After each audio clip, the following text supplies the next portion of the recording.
ঢাকা বরিশাল নৌ রুটের মেঘনা নদীর চাঁদপুরের হাইমচরে দুই লঞ্চের মুখোমুখি সংঘর্ষের ঘটনা ঘটেছে। এই ঘটনায় লঞ্চের প্রায় ২০০০ যাত্রীকে উদ্ধার করা হয়েছে, তবে কোনো হতাহতের খবর পাওয়া যায়নি। শনিবার দিবাগত রাত ১:৩০টার দিকে বরিশালগামী প্রিন্স আওলাদ ১০ ও ঢাকাগামী কীর্তনখোলা ১০ লঞ্চের মুখোমুখি সংঘর্ষের ঘটনা ঘটে। এতে দুই লঞ্চের সামনের অংশ ভেঙে যায়। পরে যাত্রীদের রক্ষায় লঞ্চটি চরে উঠিয়ে দেওয়া হয়। এই ঘটনায় দুই লঞ্চের যাত্রীদের মাঝে আতঙ্ক ছড়িয়ে পড়ে। সারা রাত লঞ্চটি এভাবেই আটকে থাকে। সকাল ৯টায় ঢাকা থেকে শুভরাজ লঞ্চ এসে প্রিন্স আওলাদ লঞ্চের যাত্রীদের উদ্ধার করে। এ বিষয়ে বাংলাদেশ অভ্যন্তরীণ নৌ পরিবহন কর্তৃপক্ষ বরিশালের যুগ্ম পরিচালক আব্দুর রাজ্জাক জানান, ঘন কুয়াশার কারণে লঞ্চ দুটিতে সংঘর্ষের ঘটনা ঘটেছে।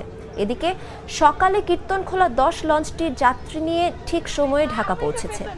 এছাড়া প্রিন্স আওলাদ ১০ লঞ্চের যাত্রীদের অন্য একটি লঞ্চে বরিশালের উদ্দেশ্যে উঠিয়ে দেওয়া হয়েছে বলে জানান তিনি।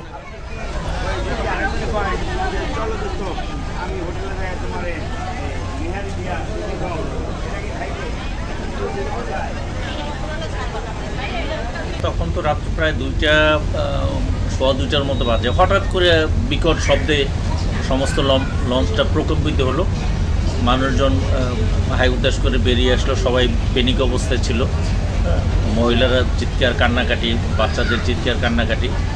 পরবর্তী সময়ে আমরা নিচে গিয়ে যে অবস্থাটা দেখলাম সেটি হচ্ছে প্রিন্স আওলাদ লঞ্চের সম্মুখের যে অংশটা, সেই অংশটায় ওই ঢাকাগামী কীর্তনখোলা ১০ সে দুইটার সংঘর্ষ হওয়ার ফলে এই লঞ্চের ব্যাপক ক্ষয়ক্ষতি হয়। এই যে আওলাদ প্রিন্স আওলাদের নিজে কি করতে পারি না যে কি হলো ব্যাপারটা। এখানে তো ওই সময় আর কি হঠাৎ করে ওই লঞ্চটা আর কি আমাদের এটা মারিয়ে দিচ্ছে মাথা দিয়ে। তারপর সাথে সাথে মানুষ তো ঘুমের ফেলে জায়গা চিক্কু দিয়ে উঠছে। ইতিমধ্যে পিছিয়ে থেকে একটা বাচ্চা লুয়েছে, ধরে বাচ্চারা মাথারা ফেটটা রক্ত অত্যন্ত ভরে গেছে।